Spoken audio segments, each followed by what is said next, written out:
Today we have Lisa and Gino who are going to help us with some common problems and solutions in terms of suppleness, the second ingredient in the training scale.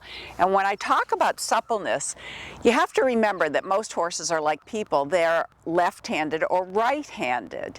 And we sometimes call that the hollow side or the stiff side, or some people call it the soft side and the hard side. But I do know from emails that I've received that some of you aren't sure which is your horse's hollow side and which is your horse's stiff side. Well, what you have to understand is on the hollow side, if you were to look at my hand cupped like this, it forms the letter C. And the shortened side is the hollow side. So in this case, the right side would be the hollow side, and the left side, the longer side, would be the stiff side. You want to see that? You're sleeping in the sun. Okay, and now the thing about the hollow side is the horse feels more bendable and flexible when his hollow side's on the inside. However, if you look at that, and it'll look opposite to you, Lisa, if you look at that, you'll see that the horse tends to overbend the neck on the hollow side and carry the hindquarters to the inside. So that means he does more weight with the leg that's, he carries more weight with the leg that's underneath the body. So the strong hind leg gets stronger and the weak hind leg gets weaker. And that's why it's so important for us to ride our horses so that they're ambidextrous. We ride our school figures absolutely accurately left and right so that we make the weak hind leg stronger and we don't allow the strong hind leg to get even stronger and do the job for the weak hind leg. So that still doesn't answer the question, well, how do I know which is my horse's hollow side and which is my horse's stiff side? What you have to understand is if your horse's body is like this, like I just described, probably 23 hours of the day he's standing in that position. I'm just going to move up here, and sure enough, now we know that Gino's left side is his hollow side and his right side is his stiff side. So if you were to walk up to your horse in the paddock, or even standing in the stall, you'd notice that on the hollow side, the hind leg is a little to the inside and the neck is a little bit bent in that direction. And they basically spend 23 hours of the day with their body in that type of muscle memory. So this side gets weaker and shorter and that side gets longer. And at the most you have an hour a day to undo that, to reverse that process. So that's one of the ways that you can tell. And let's just see. That's if you were to walk up to the horse in the paddock or in the stall. But Lisa, just make a little circle here and head away from the camera and walk toward the camera again. And then just halt just about where we were standing before. And let's see, left to his own devices, if he halts in that hollow left, in other words, overbent in the neck to the left, and the haunches coming a little bit to the left, if he halts in that position all on his own. So let's see what he does. So let him do whatever he wants, and then when you get up to where you were before, ho, ho, and I'm going to take a look from the front. Yeah, and sure enough, he's not showing quite, there he goes with his neck, he's not showing quite as much bend, there we go, in the neck to the left, but you can see that the left hind leg is stepping out and back. He's not carrying weight on it, so he's halted in this hollow left position. So that's another way, if you have a ground person or a mirror, walk and then just halt and see what position the horse puts himself in on his own. If it's this position, neck bent to the left, haunches to the left like Gino likes to do, this is the left side is his hollow side, his shortened side, and the right side is his strong or elongated side. The right hind leg is stronger, and like I said, 23 hours of the day, he's probably doing that. So we only have, at the most, 1 hour a day to make him more ambidextrous, to stretch these muscles on this side of the body and get that left hind leg underneath. So you know that we have a suppling exercise that we use, and what I'm going to do is just turn him a little bit this way, so your broadside. Okay, so I'm going to take this from you too. In the suppling exercise, just to review for you guys, you have to remember that your horse's neck is his back out in front of him. And if he's stiff in his neck, we know he's stiff in his back. So with the suppling exercise, although it seems like we're visibly doing a lot of things with the rein, it's a combination of lateral aids, leg into hand. So what you do is you take his stiff neck, his balancing rod, away from him by bending his neck approximately 7 inches to the inside. But that's not all we do, otherwise we're just hand riding. At the same time you bend him about 7 inches to the inside, you close your leg on the same side. And in the language of the horse, your leg tells this hind leg to go forward into this hand, and you're putting the horse through that right side of his body. Now, a lot of times people use opening rein, and in order to bend the neck to the right, some people pull straight back. I personally don't like to do either one of those things. We use opening rein for steering a young horse. Anytime you bring your hand back, you bring it behind the work area and you stop the hind leg from coming forward. And our goal is to get that right hind leg to go forward into your hand on the same side. So we use, just put your thumb as a stopper on the rein, we use an indirect action of the rein, as if you have a key in a door, you're unlocking the door, and then you put your thumb right back as the highest point of the hand. And you can bring that baby finger as close to the withers as possible, but of course you never cross over. And the reason it's called indirect is in the moment that you turn your wrist, if I were to draw a line, an imaginary line, it would go diagonally toward her opposite hip, and that's why it's indirect rein. So generally what we do, and you know this from the other lessons, we bend the horse to a +7 and close the right leg, +7 +1, +7 +1, +7 +1, and then we leave the horse alone for 6 or 7 strides. You're familiar with that technique, aren't you? And then we do that again, +7 +1, +7 +1. But a lot of the questions that I've been getting are, whoa, it takes a lot of power for me to be able to bend my horse's neck all the way around to a +7. Should I be using that much power? And you actually have 2 answers to that question. One is, yeah, you do what you have to do to take the rigor out of the mortise, so to speak, because he's bracing with his neck, means he's bracing with his back. So if you have to use a lot of power to get the +7, then you do that. But that gives you a little reference point, because as you do your set of 3 supples and relax, and your set of 3 supples and relax, if it takes you a little less power to bend them to +7, then you're making progress. Your eventual goal is that, just take about 1 pound with my hand, is that the weight of the rein stays the same whether his neck is straight or whether you're bending him to the +7. But let's say he's really, really, really stiff, and no matter how much you use your indirect right rein in this case, you just can't. You don't have enough power in your arm to bring him around to a +7.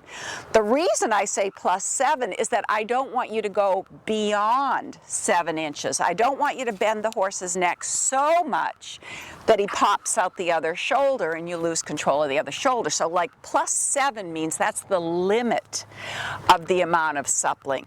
But if you have a horse that either is so stiff and tight that you just can't get that 7 inches, or you have a horse that gets nervous when you try to take his balancing rod away from him, start with +2, start with +3, and then work up to at the maximum to +7. So that's what we're going to do right now. And I'm going to have you track to the right, but keep this in your left hand so you can get a nice turn of the wrist, and just go on a little circle in the walk there. And he's been sleeping in the sun a little bit, so give him a little tap, tap, tap, and then halt again. And retest. Remember, we never leave a forward question, good, with a correction. So nice marching walk, good, because we always want to be sure we have a good working gait.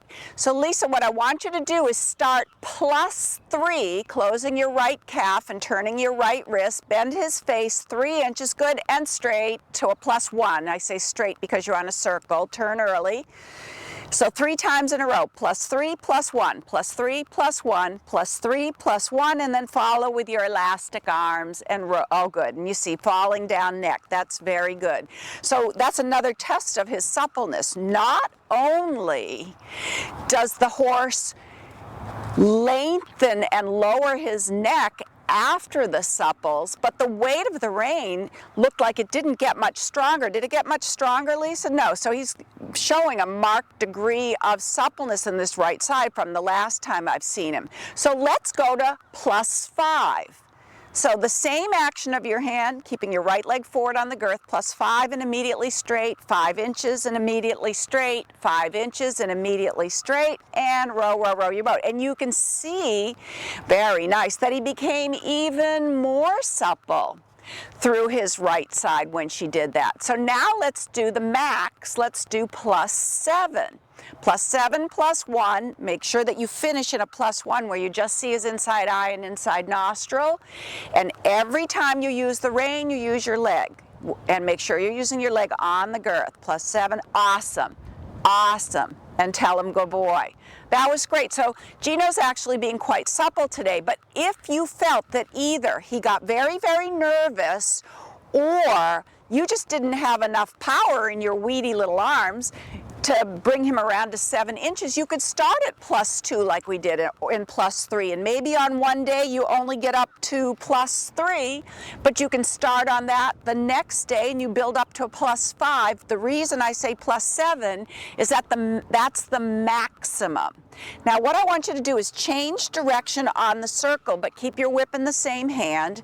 Now here's my point about the horse standing with one side hollow and one side stiff 23 hours of the day. If you only supple the horse to the inside, you're not spending as much time as you possibly could suppling the right side of his body.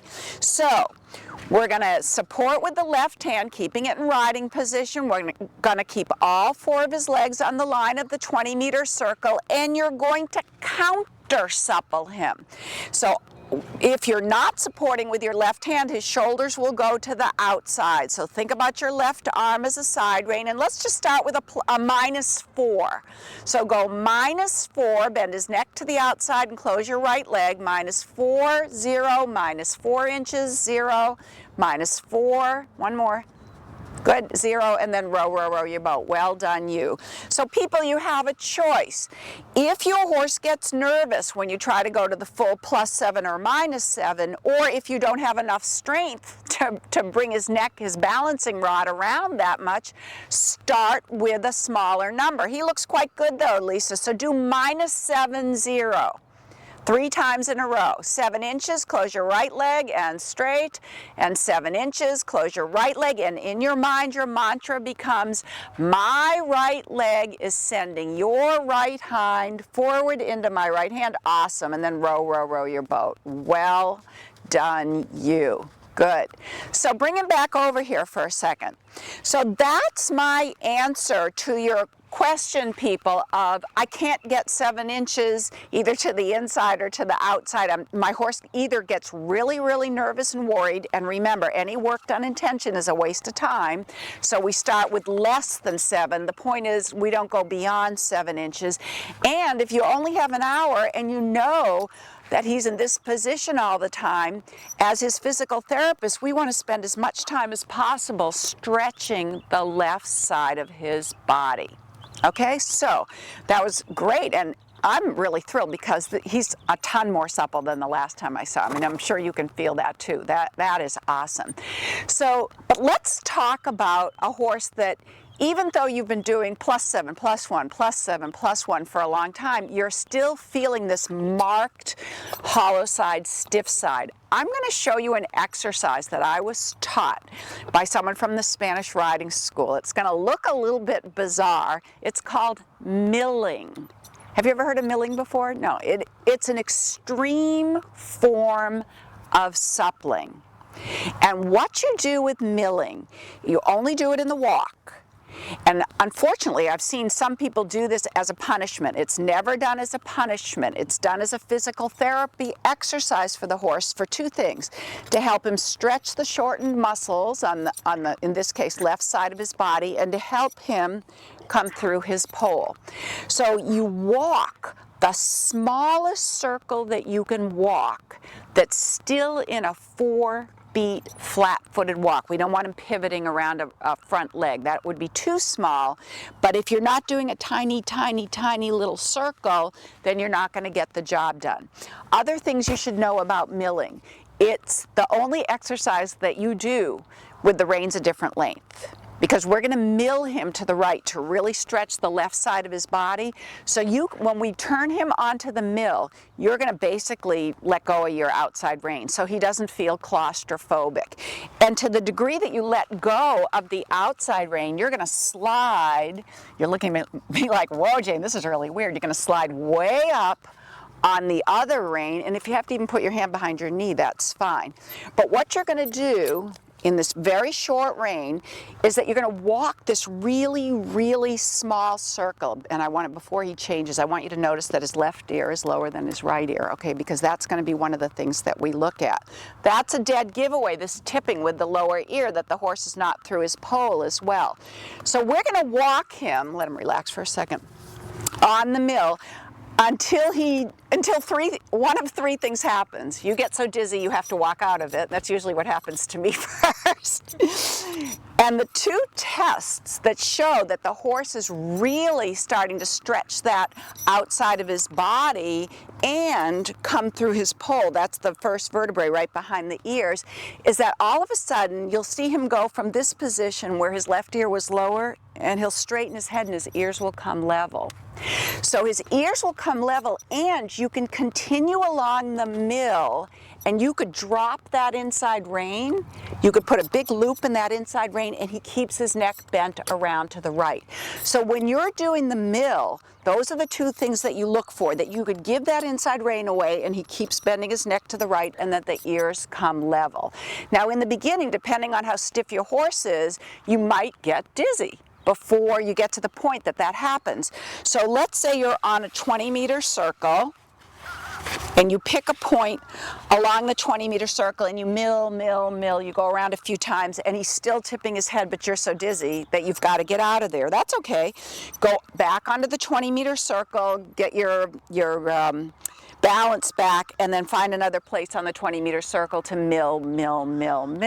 Okay, and what we're looking for are those two things: that the ears are level like they are now, and that you could give the inside rein and he stays bent around with his neck. And you need to be very smooth as you're leaving the circle going onto the mill. Shorten up the inside rein, let go of the outside rein, and bring him around. And when you go back to the 20-meter circle, open your fingers so that you can let that inside rein get longer and take up a contact with the outside rein. We're going to start that in the beginning, and then the next step of this exercise, because the point of this extreme form of suppling is that your +7 +1 +7 +1 just wasn't doing the trick. So after you get the feel, because I know you've never done this before, of doing that exercise, in between the mill, you're going to do your 3 +7 +1. So you'll mill, +7 +1, right leg, right hand, walk for a little while, then shorten the inner rein up, let go of the outer rein, do another set of mills until you can give the rein and his ears are level. Readjust the rein as you leave and go onto the circle and do your 3 supples again. Do you understand that? But don't worry about the 3 supples in between in the beginning. We're just going to get you comfortable doing the mill so I can tell you when the circle's too big, too small, or whatever. So go to the right, since we know that that's his stiff side, and find your 20-meter circle. And notice, even though we normally carry the whip in the inside hand, we leave it in the outside hand for this exercise just so it's not a problem. So when you're ready to turn onto that tiny, it's like a 2-meter circle, first lengthen the outer rein and then shorten the inner rein about 50%. So go ahead, shorten the inner rein. Remember how short I had it. Lengthen the, girl, and even shorter. Remember, it's physical therapy. We're stretching out the left side of his body even shorter. Yep. And a little bit smaller the circle. You're doing good. Watch his ears. Yeah, there. Did you see him twist his head so that his ears started to come level? A little bit short of the rein. Not too fast in the walk, remember. 4-beat, flat-footed walk. Good. Just watch his ears. When you get dizzy, Lisa, you leave. But if you can hang in there, that's great. Until his ears are level.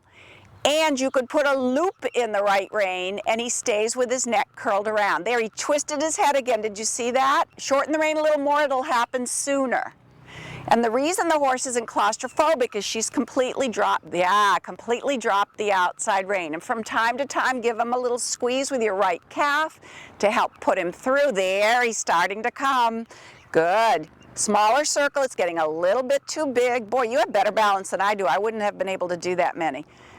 Yep, yep, yep, keep it, close your inner, there, close your inner leg as his ears start coming level and that will drive him through. Good, now he's probably getting dizzy, so you go onto the 20-meter circle, let the right rein slip through your hand. Both he and I are dizzy, you're fine. Go on the large circle with a normal length of rein, let him get his balance back. We don't want to make him get dizzy, and just follow with your arms. Then when you get up by the gate again, make that adjustment with your rein so that your hand is maybe about 12 inches from the bit on the inside, but the outer hand, you have no contact with his mouth so he doesn't feel claustrophobic. So slide your inner rein shorter, even shorter. Let go of the outer rein, even shorter. The smallest circle that you can make in a 4-beat, flat-footed walk. Good. Good, there, good, he just changed the position of his head. Good, come around again, and then, whoop, wait, there he goes, he's starting to come through. Yeah, you're almost to the point where you could loop the rein. Can you feel it? And then he takes back the rein from you. Shorten the rein a little, there, give the rein there. Good. See, you could give the rein and he straightened his neck a little, but not 100%. Readjust the reins, go back on the 20-meter circle. And now do your 3 supples to the right. Right rein, right leg with your right leg forward on the girth. Think about to have your right leg underneath you by thinking about putting it up on his shoulder. Good. Yeah, and support with the outside rein. And then row, row, row your boat. Yep, row, row, row your boat with your arms. Let him relax. When you get up to just about the same spot you were in before, adjust the reins so the right rein's very short, left rein's very long, using your right leg as you turn him onto the mill. And when you both see his ears level and feel the moment where he's softer in your right rein, test by giving the inner rein away. Shorten the rein first before you turn him, even shorter, you'd be surprised. Remember, he can flick a fly off his barrel. Good, now watch his ears. This is much better positioning. As soon as his ears come level, smaller circle, as soon as his ears come level, see if you can put a loop in the right rein. Good, that's perfect. There, loop it. Ah, good, did you see that? That was awesome. Go back to the 20-meter circle, immediately adjust the reins and do your 3 supples. So you use the physical benefits you got from the milling exercise to help your +7, +1 work better. +7, +1, right leg, right rein, right leg, right rein, and row, row, row your boat. Awesome. Did you see how much sooner that happened for you? Okay, and that's what happens if you're just not making any progress. You're able to get your horse to a +7, but you still feel that the horse is either too strong in your hand when you bend him or puts his head up in the air. Good, and retest. Then you can use the mill as an extreme form of suppling. So now here's what I want you to do. You can make the circle just a hair larger, but stay at that end. So let's say you've done that a bunch of times and he's getting progressively softer, his ears come level, you can give that inside rein. But we know the extra miles per hour of each gait make whatever physical difficulty the horse is having that much more obvious. So pick up the rising trot on the circle. Just rising trot, that will freshen him a little bit too. Good. And let's pretend that you wanted to supple him +7, +1, but he was so stiff that it would take much too much power in your arm. what you're going to do when you get up to the gate, break to the walk, immediately adjust the reins, and gently turn onto the mill. Walk, shorten the right rein, lengthen the left. Good job, you, Lisa. Shorten the right rein a little more. Good. Watch his ears. As soon as his ears come level, like he's starting to, good. Yeah, it's starting to, not quite. Make your circle a little smaller. Slow, 4-beat, flat-footed walk. When his ears are level, you give the right rein to see, yep, he's almost there, he's almost there. And even though you're doing a lot with the right side, you need to visualize the left side elongating. Almost there, and giving. Feel that? Now come onto the 20-meter circle and immediately trot rising. So the benefits we got from milling, we want to see if they'll spill over into the rising trot. So rising trot, and try your +7 +1 and see if it's, yeah, it looks very easy. +7 +1, close your right leg so he doesn't duck his chin so much. Your right legs, yeah, good, sends his right hind into your right hand. Good. And then walk. And let him go on a long rein for a second and change direction. Walk. Good. Very good.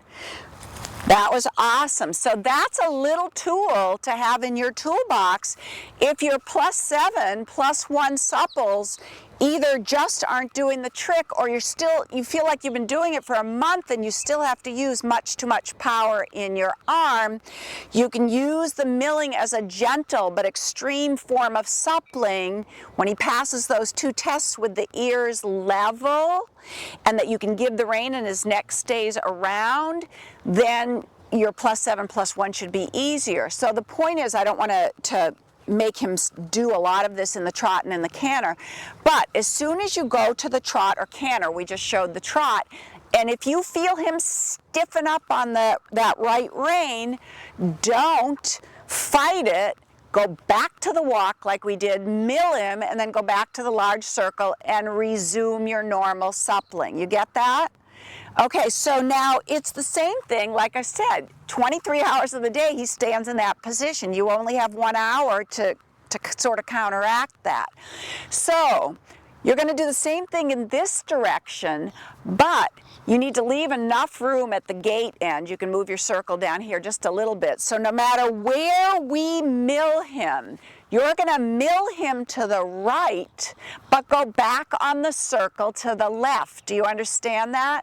So it's like your little tiny circle is to the outside of the 20-meter circle. Okay, so the first one we'll just do in the walk. So pick up the rein, and then when you're close to the center line, you're going to shorten your right rein, let go of your left rein, and turn him to the right in the mill. Good. Shorten the rein more. As long as you don't have any contact with that outside rein, he's not going to feel claustrophobic. Yep. Good. Just a little bit smaller circle. Good. Good. He's starting to come through. Good. Now go back to adjust the reins, go back to the left, and counter supple him -7 0, -7 0, -7 0. Yep. But support with the left rein so his shoulders don't fall to the inside. Good. This is very well done, Lisa, because I know you've never done this before. You're doing a great job. That's really perfect. Good. You feel how much softer he's getting as we're going to? So now you're going to do the same thing in the trot. Pick up normal rising trot on the correct diagonal.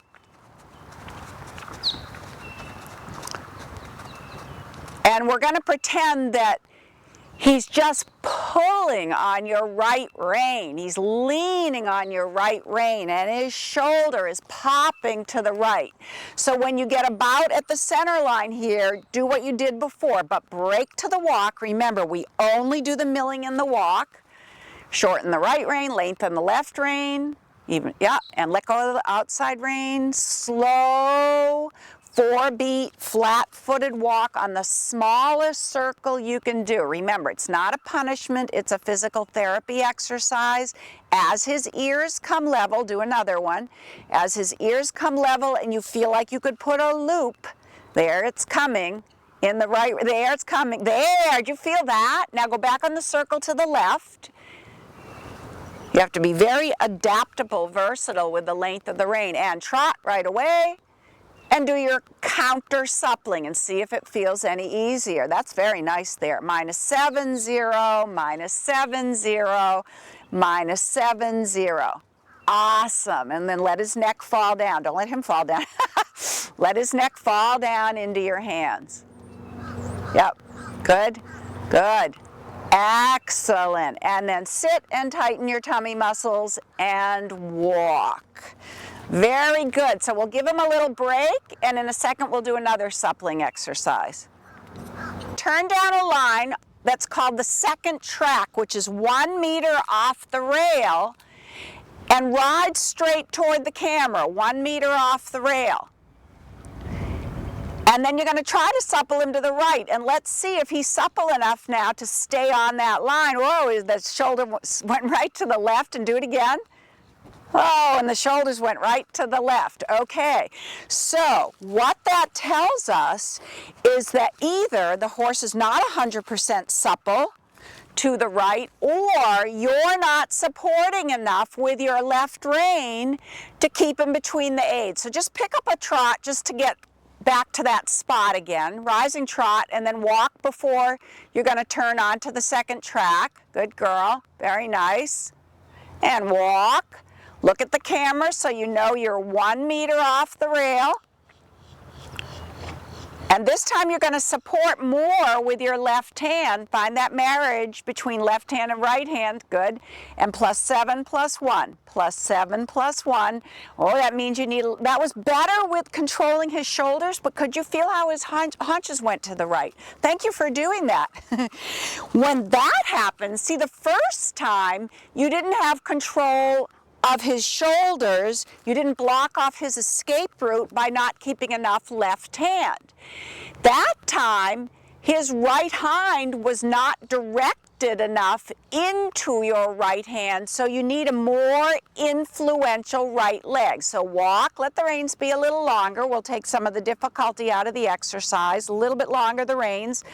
Come straight at the camera first, so you have your reference point, and make sure you use your right leg as you supple. So +7, +7 +1 is better. Use your right leg again. +7 +1. Aha, that was better. Did you feel that? Trot back and do it again. You see, working on the second track like this, people, is really, it tells the story of whether your horse is finding an escape route to the suppling exercise or not. If you lose his shoulders, you don't have enough supporting outside rein. If the haunches come to the inside, you need more, in this case, right leg. If his haunches went to the outside, you'd need more left leg. So try it now. Right leg into right rein. Much better. 7, 1, +7, quickly. +1, once more, +7, much better. +1. Awesome. Okay, now trot down.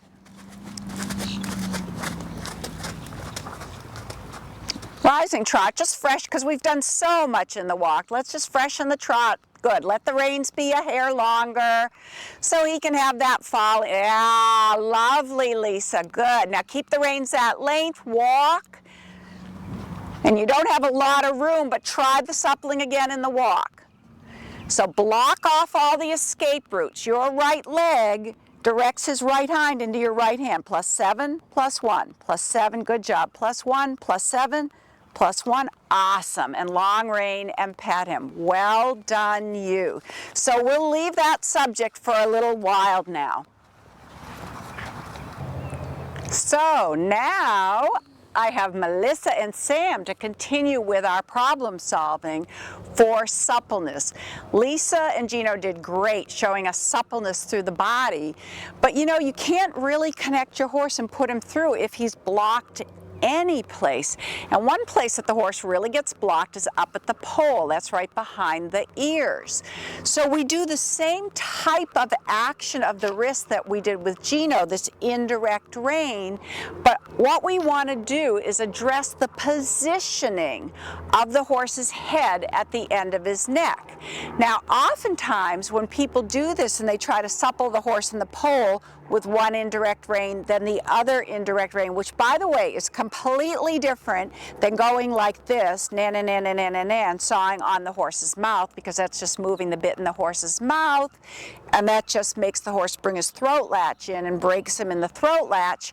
We don't want him to bring his chin in. We want him to rotate his head on the end of his neck. But before people learn that marriage between the two reins, what happens is they often bend the horse in the neck rather than rotate the head at the end of the neck. So one of the best ways that you can get a visual reference point of learning the feel of marrying the indirect rein with the supporting rein is to halt on the wall like Melissa's doing right now.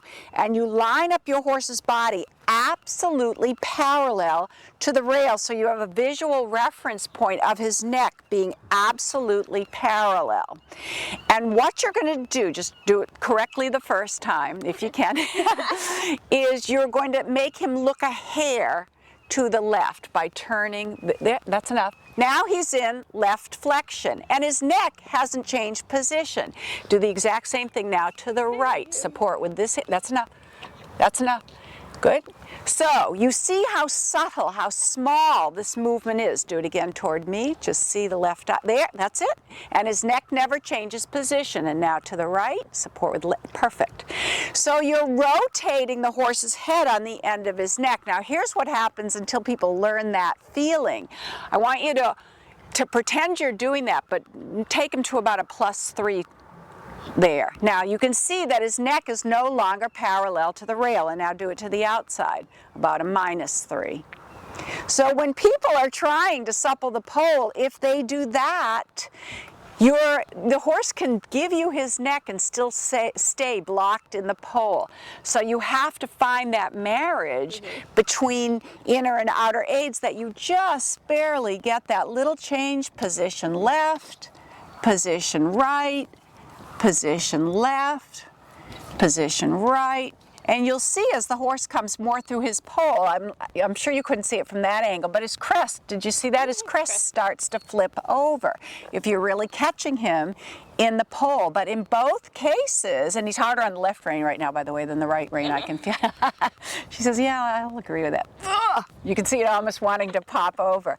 So that means he needs to be suppled more to the left. And we're going left, right, but she could go left, neutral, left, neutral, left, neutral, until just from that little turn of her wrist, he was happy there to show her his left eye and his left nostril.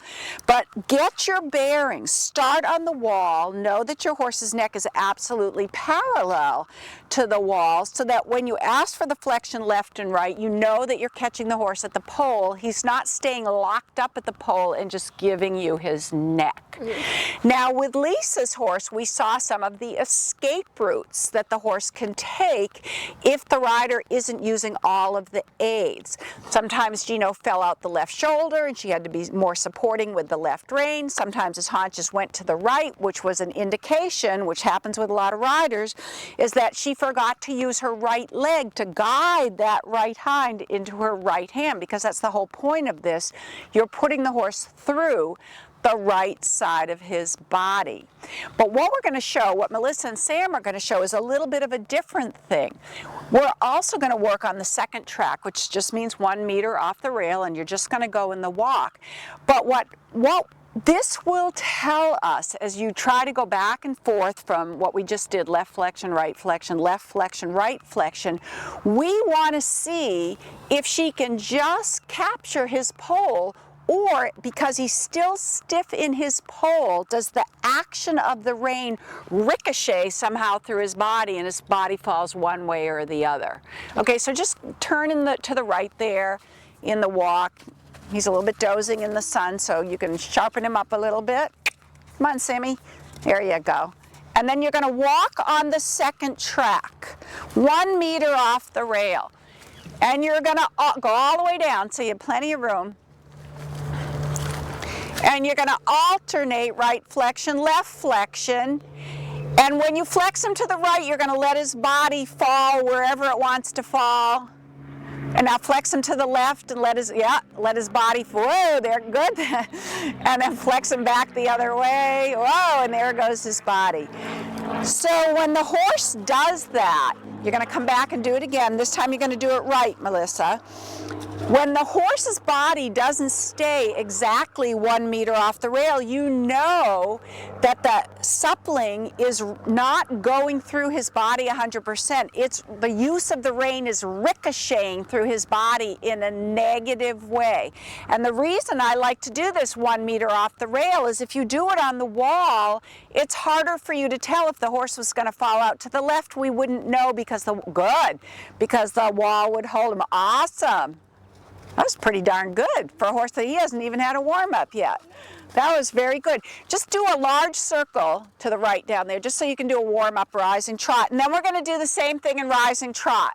You're going to do it wrong first, and then you're going to do it right. But just let him have a trot once around the circle. Rising trot, good. Because this is his first trot. So remember the training scale. This is his first trot. She's just thinking about rhythm, the regularity of the rhythm. That's the first ingredient in the training scale. Then we go to suppleness. And on Gino, we picked on suppleness through his body. On Sam, we're working on suppleness through the pole.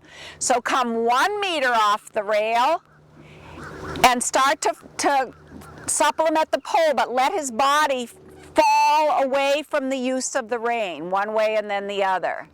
Falling to the left, falling to the right. Good. So that's what happens if your horse isn't just so loose and supple in the pole that he can just rotate his head on the end of his neck without his body falling in one direction or the other. So now let's pretend Sam is supple enough that you can do it the right way. And you're going to alternate flexions, and we want, good, awesome, well done. Do that again just because it was so good. You can show off for everybody. That was so good.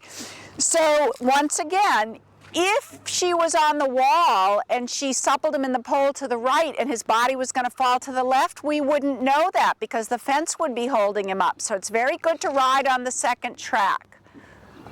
Good, and right flexion, left flexion, right flexion, left flexion. Awesome, and then walk and pet him. That was really good, Melissa. And of course, obviously, you can bring him over. Obviously, you can do that as you're able to do that in the walk and in the trot. You want to test for that pole suppleness in the canter as well. That he can just rotate his head on the end of his neck, and the rest of his neck and the rest of his forelegs stay exactly on the line. And that really shows that the horse is through his pole. That was really well done. Thank you. Thank you. Good job, Sam. So now that we have Sam more supple in his pole, we're going to add a complication and see if he stays supple in his pole. So Melissa, you're going to turn down just a little bit after the center line. You're going to do a leg yield in the walk toward the rail, changing his flexion left and right, and if he's supple in his pole, it won't interrupt the sideways motion. If he's stiff in his pole, the flow of the leg yield will be interrupted. So left flexion, whoa. So he went straight forward for a second, and then he fell to the right. And then he will go straight forward, and then he fell to the right. Okay, so just pick up the trot so you can trot back down, and do it the right way now. Yeah, but just trot down, and then break to the walk, and when you're ready.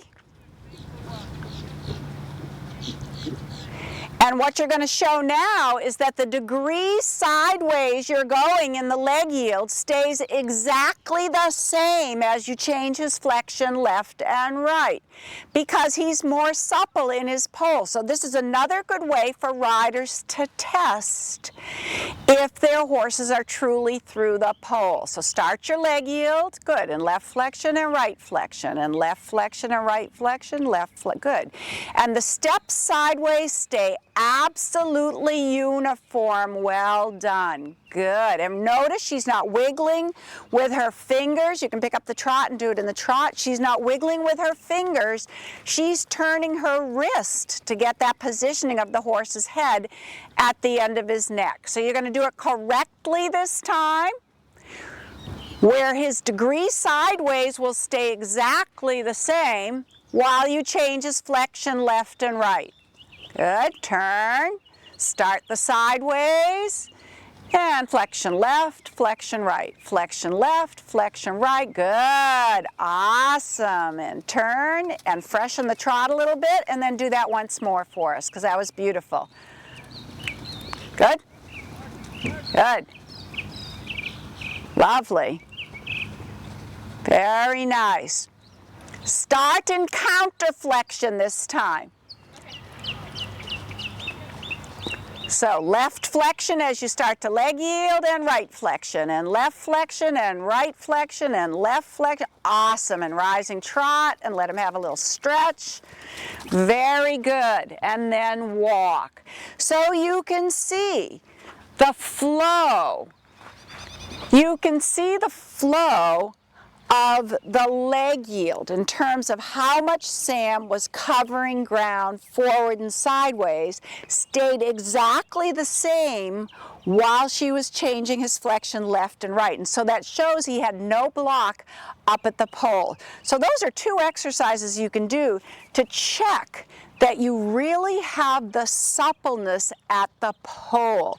If you're suppling the horse in the pole and you can stay exactly 1 meter off the rail and nothing falls in and falls out, and then a greater complication, what we just did, you can leg yield and change the flexion left and right, and just think about adding progressive complications. In, shoulder, in. You could ask for inside flexion, outside flexion, inside flexion, outside flexion. The angle of the horse stays the same.